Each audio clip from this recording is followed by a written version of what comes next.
paz do Senhor, explicando a Bíblia comigo, Pastor Carlos.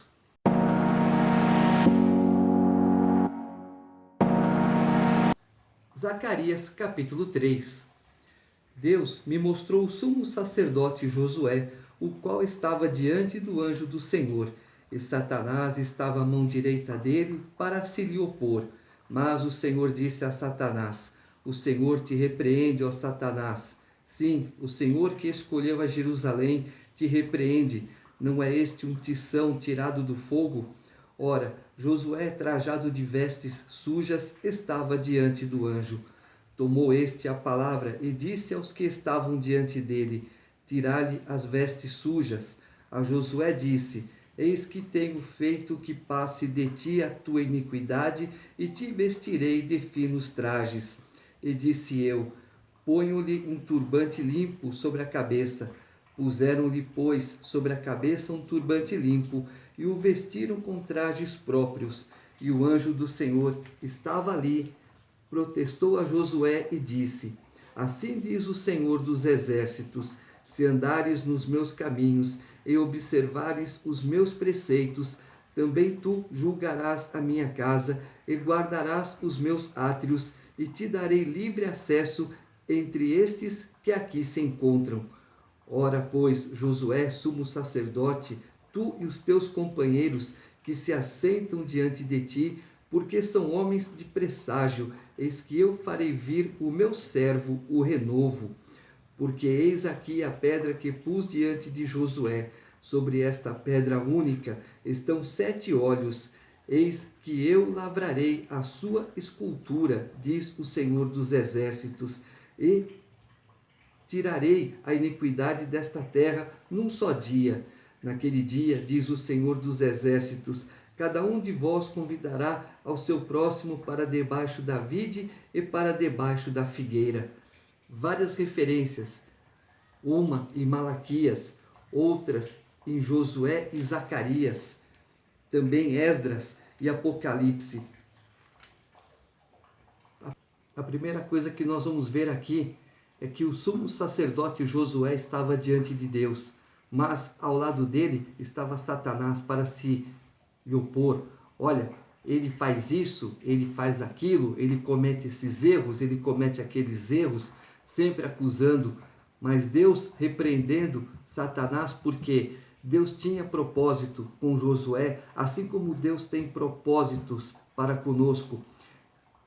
Tentamos estar na presença do Senhor, tentamos fazer a vontade do Senhor, mas num deslize, eis Satanás nos acusando, se opondo a nós, para que Deus não cumpra a vontade dele nas nossas vidas, para que Deus não exerça o poder dele nas nossas vidas e para que não tenhamos capacidade para servir ao Senhor.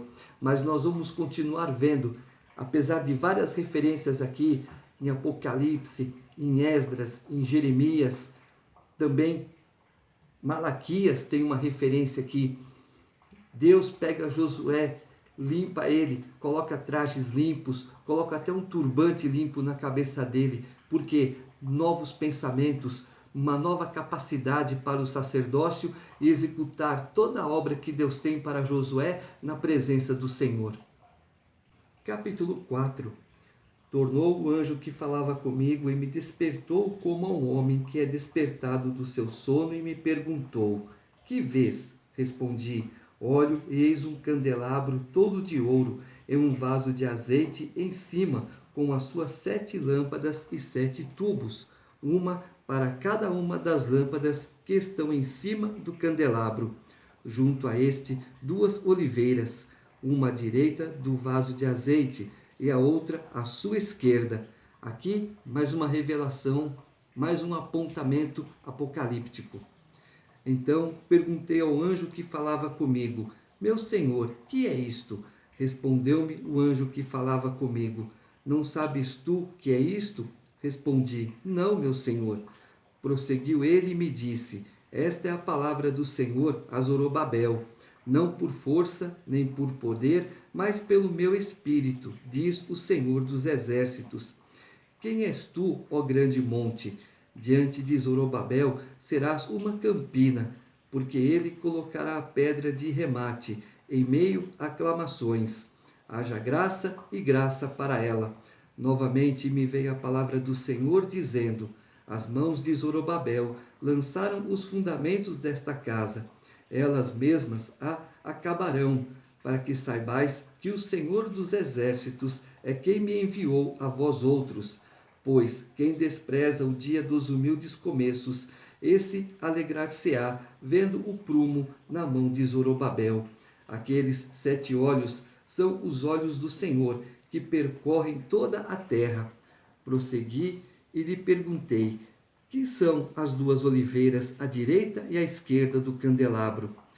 Tornando a falar, lhe perguntei: que são aqueles 2 raminhos de oliveira que estão junto aos 2 tubos de ouro que vertem de si azeite dourado? Ele me respondeu: não sabes que é isto? Eu disse: não, meu senhor. Então ele disse: são os 2 ungidos que assistem junto ao Senhor de toda a terra. Como isso aqui é um apontamento apocalíptico, uma referência ao Apocalipse, ele fala assim, ó: são os 2 ungidos que assistem junto ao Senhor de toda a terra. Pode ser as 2 testemunhas que as pessoas falam: Moisés e Elias. Eu creio que não. Só porque Moisés e Elias eles não passaram pela morte, ou no caso Elias foi arrebatado aos céus, Moisés, ninguém achou o corpo dele, eu não posso afirmar categoricamente que eram eles. Pode ser? Pode ser. Eu não posso afirmar porque eu não tenho base bíblica quanto a isso. Então, se for assim, Melquisedeque, ele surgiu do nada e para o nada foi. Eu não tenho começo de Melquisedeque, eu não tenho fim de Melquisedeque. Por isso que lá em Hebreus, quando eles falam, quando o escritor fala, porque Jesus é da ordem de Melquisedeque, porque ele não tem um começo. Você não sabe quem foram os pais de Melquisedeque, você não sabe como que ele foi ungido sacerdote, como que ele se tornou sacerdote. Ele veio, recebeu o dízimo de Abraão e foi embora. Não se sabe para onde, não se sabe com quem. E assim Jesus, ele veio e do mesmo modo que ele veio, ele foi. Referência aonde? Ele veio do paraíso celeste de Deus e foi embora para o paraíso celeste de Deus, que é o Pai. Tá? Então, essas 2 testemunhas, nós vamos ver lá em Apocalipse depois com mais calma.